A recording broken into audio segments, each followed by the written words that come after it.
So welcome back to Bihar view. और हम लोग इस वक्त हैं बांकीपुर विधानसभा क्षेत्र में। देखिए, पटना का जो सबसे पुराना नाम है, सबसे पुराना तो नहीं कहेंगे क्योंकि पाटलिपुत्र के समय में आप चले जाएंगे, एंशिएंट इंडिया में चले जाएंगे, मौर्यन पीरियड में चले जाएंगे, लेकिन जो अंग्रेजों का टाइम था उसमें पटना को बांकीपुर कहा जाता था और पटना रेलवे स्टेशन का नाम भी बांकीपुर था। और इस वक्त हैं हम लोग बांकीपुर विधानसभा क्षेत्र में, जिसको पहले कभी पटना पश्चिम भी बोला जाता था जी। और हमारे साथ एक हस्ती है संजीव आनंद, नाम ही काफी है, संजू जी के नाम से ज्यादा लोग जानते हैं आपको जी। सो कैसे हैं आप? ठीक है, अच्छा है। सो आप तो वार्ड काउंसलर हैं, कितना नंबर वार्ड है और कितने दिनों से आप जीत रहे हैं? वार्ड नंबर 37 हुआ और 2002 से 2000। तो वार्ड नंबर 37 का इलाका क्या है? इलाका है वार्ड नंबर 37 का इलाका है एग्जीबिशन रोड पूर्वी साइड। ये आपको 16 नंबर पाया से चले जाइए राम गुलाम चौक, इसके बाद इधर से आपका चला जाएगा मोना गांधी मैदान थाना होते हुए अशोक राजपथ कॉन्वेंट स्कूल। अच्छा, कॉन्वेंट स्कूल आपके वार्ड में है? कॉन्वेंट वाले रोड में पश्चिमी साइड, ये नटराज गली वगैरह सब आपके? नटराज गली भी आ जाता है, वो पूनम इलेक्ट्रॉनिक तक माकरगंज। अच्छा, पूनम। और वहाँ से जजेज कोर्ट रोड होते हुए एसबीआई के सामने से बीएन कॉलेज होते हुए फिर चले आए आप मोना की तरफ, और इधर राजकुमार होटल से ये जो द्वारकानाथ लेन है जी, यहाँ से दलदली रोड तक, और उसके बाद कुछ भाग जो है गली नंबर 1 और 2 उमा हॉल के पीछे तक। सो ये पटना का हब है। समझ लीजिए कि आप पटना की कल्पना ही नहीं कर सकते इस वार्ड के बिना। ये वार्ड जो है एग्जीबिशन रोड बहुत कीमती वार्ड है, दलदली बहुत कीमती वार्ड है, पूरा बिजनेस हब है ये। और ये बहुत थिक पॉपुलेशन है, यहाँ मोहल्ला बहुत पुराना है। और हम बांकीपुर विधानसभा क्षेत्र की चर्चा क्यों कर रहे हैं आज, या बांकीपुर की चर्चा क्यों कर रहे हैं, और हम संजू जी के साथ क्यों बैठे हैं आज? हम आज इसलिए संजू जी के साथ बैठे हैं क्योंकि हमारे बांकीपुर के विधायक जो हैं वो राज्यसभा चले गए हैं और बीजेपी के अध्यक्ष हो गए हैं, नितिन नवीन। सो नितिन नवीन की जो सीट है वो खाली हो गई है और इस वक्त बीजेपी ने अपना कोई उम्मीदवार घोषित नहीं किया है और चुनाव के नामांकन में सिर्फ 5-6 दिन बच गए हैं जी, जो शुरू होगी, और 1 हफ्ते का समय होगा। और इस महीने जुलाई के महीने में इलेक्शन भी होगा और अगस्त 3 या 4 को शायद रिजल्ट आएगा जी। और एक चीज और मैं आपको ज्ञान दे देना चाहता हूँ, ज्ञान मुफ्त में आजकल बहुत बढ़ता है तो मैंने सोचा मैं भी दूं।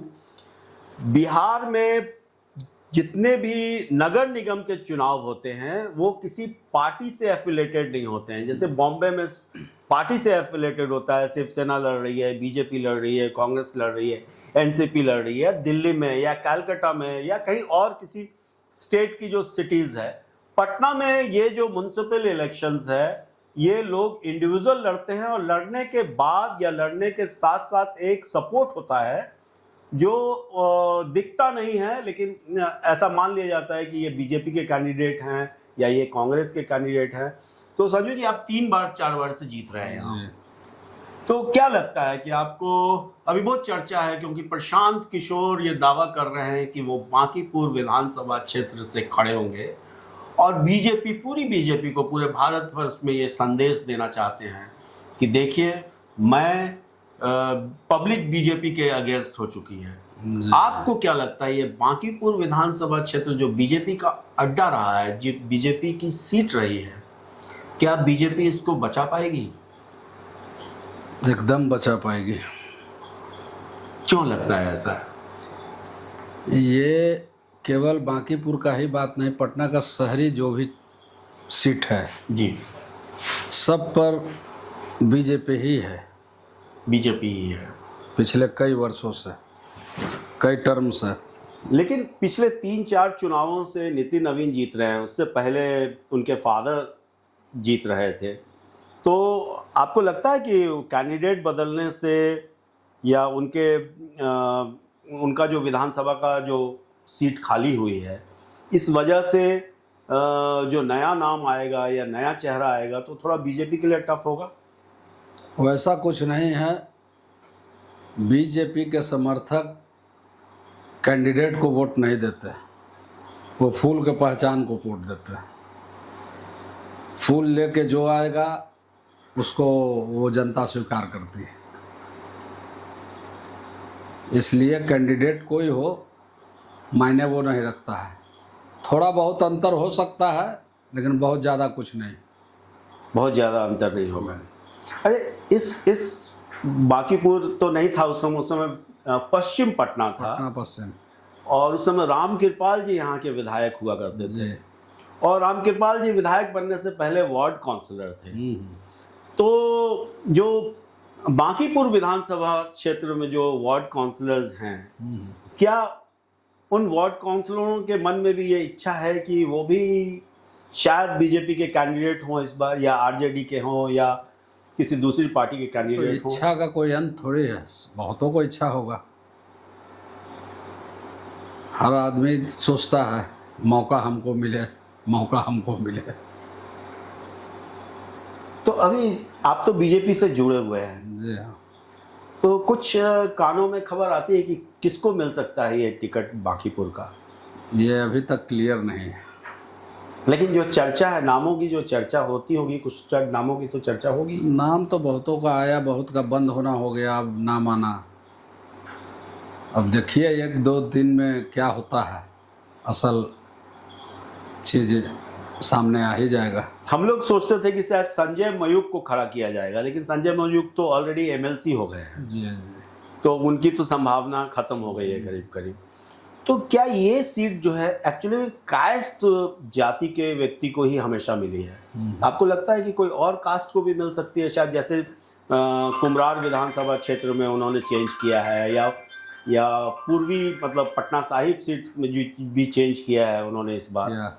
तो आपको लगता है कि शायद इस बार कोई दूसरी जाति से भी कोई कैंडिडेट आ सकता है क्या? कास्ट के नाम पर कुम्हरार चेंज हुआ है जी। और बाकी तो तय करना पार्टी के ऊपर है, क्या तय करते हैं शीर्ष नेता लोग, क्या सोचते हैं इस विषय पर।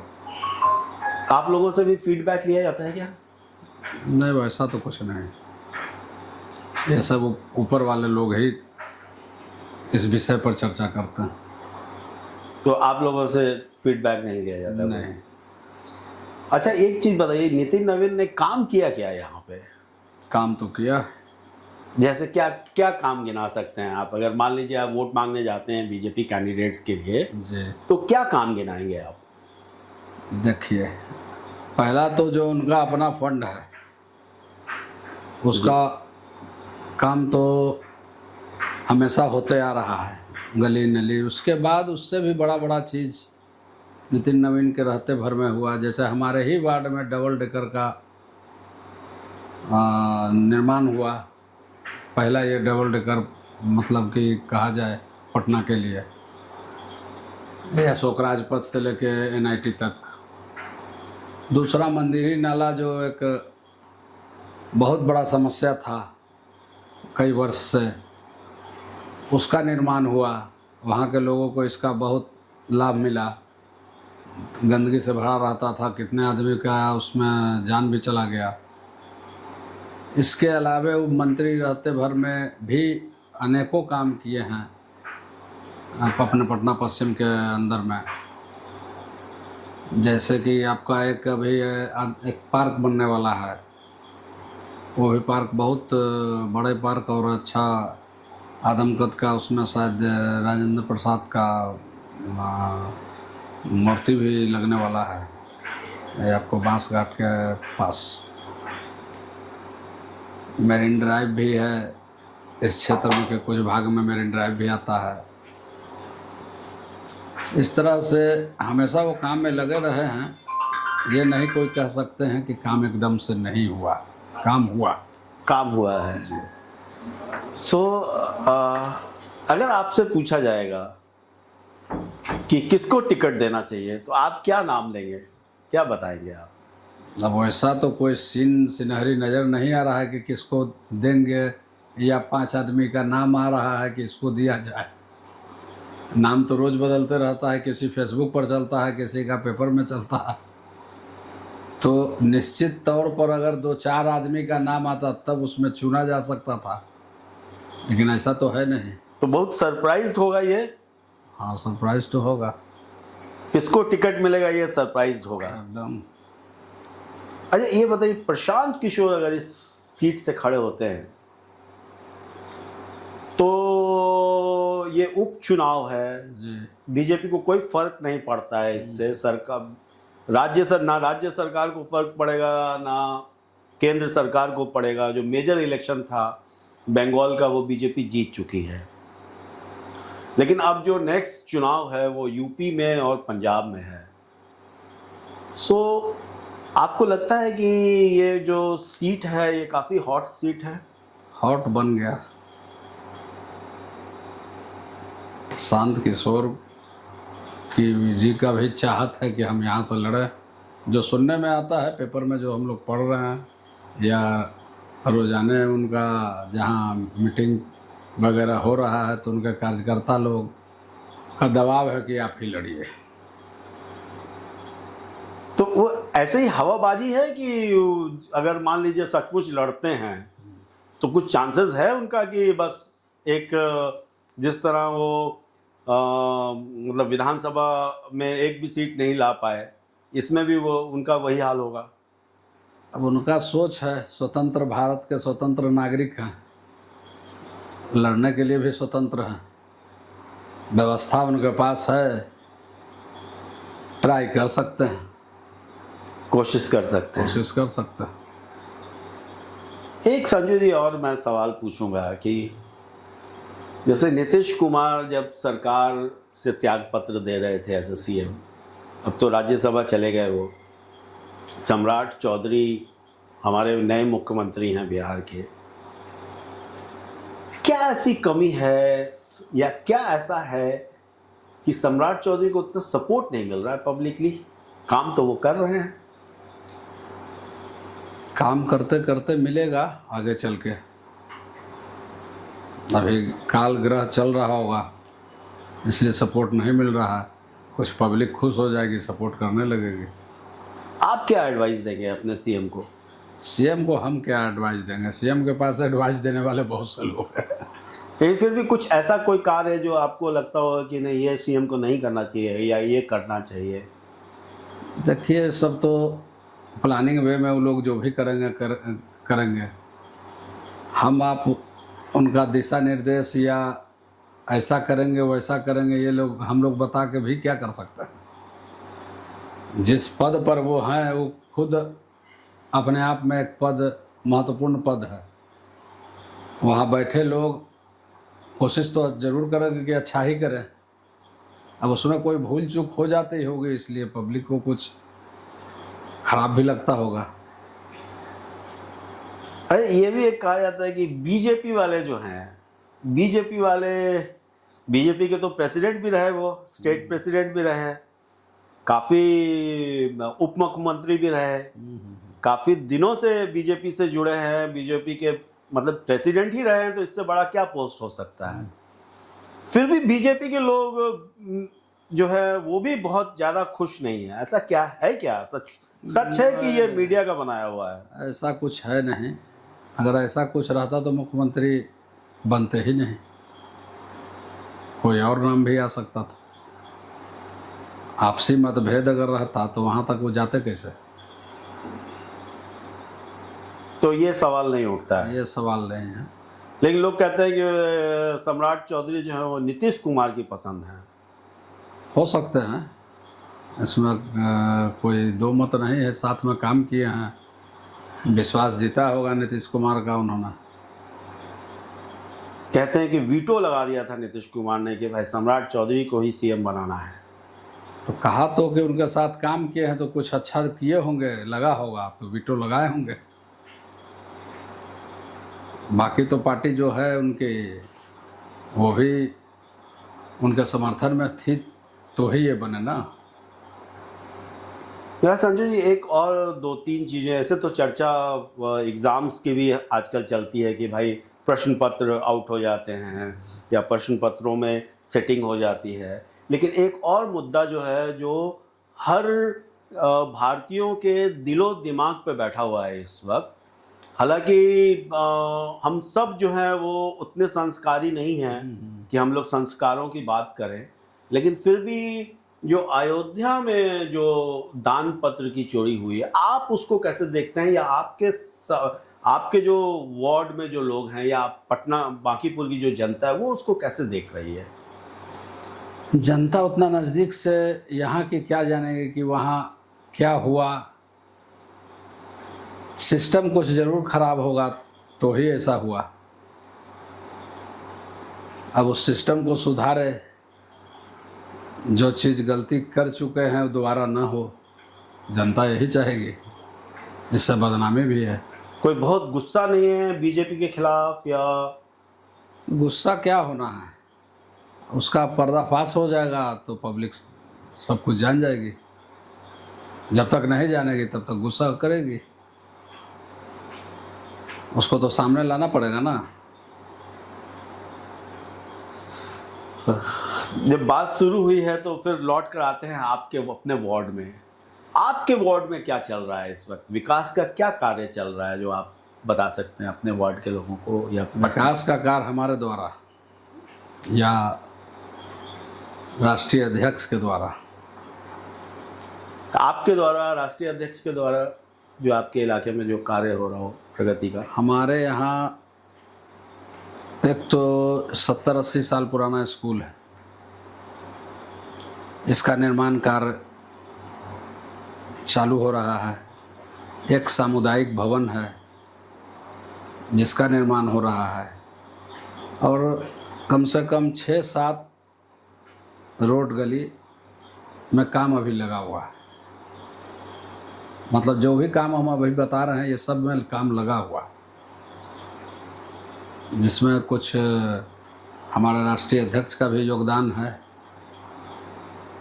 कुछ हमारे नगर निगम की तरफ से जो कार्य हमारा है वो भी हो रहा है। तो मिला जुला के 7-8 काम मेरा अभी चल रहा है। कैसा सपना देखते हैं पटना के लिए कि पटना की भी तुलना मेट्रो से की जाए? आप तो चूँकि पटना के ऐसे वार्ड काउंसलर हैं जिसके पास एग्जीबिशन रोड है, बाकरगंज है, दलदली है, अशोक राजपथ का कुछ हिस्सा है, बहुत ही इम्पोर्टेंट एरिया के आप वार्ड काउंसलर हैं। कैसे देखते हैं आप, क्या सपना देखते हैं पटना के लिए? पटना को भी बदलना चाहिए। कुछ बदला है लेकिन इतना ही काफ़ी नहीं है। जनता का जो मूल समस्या है उसको भी ख़त्म होना चाहिए। जैसे कि अभी बहुत जगह रोड पर ट्रैफिक जैम है, वेटिंग जोन नहीं है, इस सब का निर्माण हो, सब व्यवस्थित ढंग से हो, पब्लिक को सुगम लगे कि हम अपना जहाँ जा रहे हैं वहाँ फंस नहीं रहे हैं। तो इस टाइप से जो बड़े शहरों का है व्यवस्था वो यहाँ भी लागू हो, जिससे कि आम जनता को इसका फ़ायदा मिले। तो आपको लगता है कि बीजेपी इस सीट पे दोबारा जीत कर आएगी? इसमें कोई शक नहीं। मार्जिन कैसा रहेगा? नितिन नवीन जैसा मार्जिन रहेगा कि थोड़ा टफ रहेगा कंपटीशन? हो सकता है बढ़ भी जाए, या हो सकता है थोड़ा बहुत का अंतर हो जाए। दोनों चीज़ अभी कुछ कहना मुश्किल है। इंतज़ार कर रहे हैं आप कि कैंडिडेट कौन होगा? इंतज़ार तो करेंगे ही ना, अभी तक तो कुछ क्लियर है नहीं। कैंडिडेट पार्टी के तरफ से कोई क्लियरेंस अभी नहीं है, और कोई ऐसा सिग्नल्स भी नहीं दिया गया? कोई सिग्नल्स भी नहीं। क्यों ऐसा बीजेपी क्यों करती है कि कुछ भी बताती नहीं है, हल्का फुल्का भी हिंट नहीं देती है कि हमारा नया कैंडिडेट कौन होगा? यह तो बात है। और पब्लिक जो है वो सोचती रहती है कौन होगा हमारा अगला बांकीपुर का विधायक। ये कारण ऊपर के शीर्ष नेता लोग ही जान सकते हैं। डिसाइड तो उन्हीं लोग को करना है। लेकिन डिसाइड जो भी होगा राष्ट्रीय अध्यक्ष के बगैर नहीं होगा। अच्छा, नितिन नवीन जी जिसको चाहेंगे उसी को टिकट मिलेगा। उनके अनुमति ही से कुछ होगा तो होगा। ये ऑलरेडी उनका सीट है, इस पर कोई पार्टी भी हस्तक्षेप ज़्यादा नहीं करेगी। उनका ऑन सीट है तो वो अपना, उससे बढ़िया कौन जानता होगा इस क्षेत्र को, जो यहाँ 20 वर्षों से इसी क्षेत्र में विधायक रह चुके हैं, मंत्री रह चुके हैं। तो बीजेपी अध्यक्ष बनने के बाद मुलाकात हुई आपसे? आपसे कोई चर्चा हुई किसी विषय पे? मुलाकात हुआ है, एक बार नहीं 4-5 बार हुआ है। क्या बोला उन्होंने? क्या ऐसा बोला जो आप पब्लिक के साथ साझा करना चाहेंगे? नहीं, वैसा कोई बात नहीं हुआ। भीड़ तो अब बहुत ज़्यादा रहता है तो वहाँ बात करने का मौका बहुत कम मिलता है। भेंट मुलाकात हो जाता है। हम लोग मिलेंगे दोबारा जब कैंडिडेट की घोषणा हो जाएगी तब। लेकिन तब तक हम चाहेंगे कि आप अपनी जनता को, बांकीपुर के जनता के लिए आपके पास कोई संदेश है तो दीजिए। बांकीपुर की जनता के लिए हमारा यही संदेश है, बांकीपुर की जनता खुद समझदार है और वो किसी के बहकावे में आने वाली नहीं है। वो भली भांति जानती है कि हमको अपने मत का दान कहाँ करना। अब इससे ज़्यादा हम लोग दूसरी बात को बोल नहीं सकते हैं, क्योंकि जहाँ पर समझाने वाला बात रहे वहाँ कुछ बोला जा सकता है। ये पुराना देखते आ रहे हैं यहाँ के लोग, और जो उनके मत में रहेगा उसको वो दान देंगे।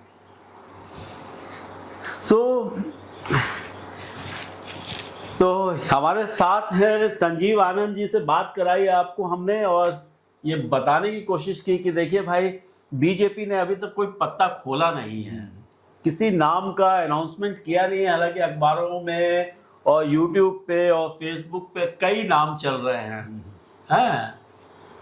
अजय आलोक का भी नाम चल रहा है, एक कोई घोषदा है उनका नाम चल रहा है, और भी कई लोगों का नाम चल रहा है। सब अलग अलग मीडिया के लोग अलग अलग नाम अपना सर्कुलेट कर रहे हैं। लेकिन मुझे लगता है कि नितिन नवीन ने ये डिसाइड कर लिया होगा शायद। हाँ, वो अपने मन में तो डिसाइड कर लिया लगना, सिर्फ अनाउंसमेंट बाकी है। हाँ। किसकी लॉटरी खुलने वाली है? हाँ, ये एक सस्पेंस है। सस्पेंस है।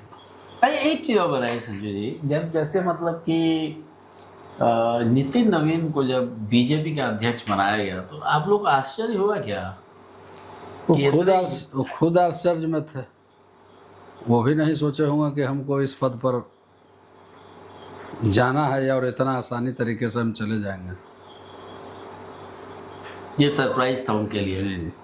लेकिन उनको मॉनिटर तो कर रही होगी बीजेपी कर रही होगी, ऊपर के जो लोग हैं शीर्ष नेता लोग। क्या गुण ऐसा है जो आप नितिन नवीन जी का शेयर करना चाहेंगे पब्लिक के साथ, जो आपको लगता होगा कि नहीं ये तो नितिन नवीन में क्वालिटी थी तभी गए हैं? नितिन नवीन जी एक बहुत व्यवहारिक आदमी है। हर आदमी से सुलभ तरीके से मिलना जुलना, कार्य के प्रति उसको सुनना। कार्य में लेट हो बात अलग है, लेकिन हर लोगों का बात को सुनते हैं, और यही गुण जो है उनको यहाँ तक पहुँचा दिया। He listen everybody। जी, ये उनमें गुण है। क्रोधित भी होते हैं वो? नहीं, क्रोधित नहीं होते हैं। क्रोधित हम तो नहीं देखे कभी नहीं देखे। मैं हूं विमल चुन्नी और आप देख रहे हैं इस वक्त बिहार व्यू। अभी की बातचीत को यही विराम लगाते हैं और कैंडिडेट घोषित होने के बाद फिर इस पर चर्चा करेंगे। धन्यवाद।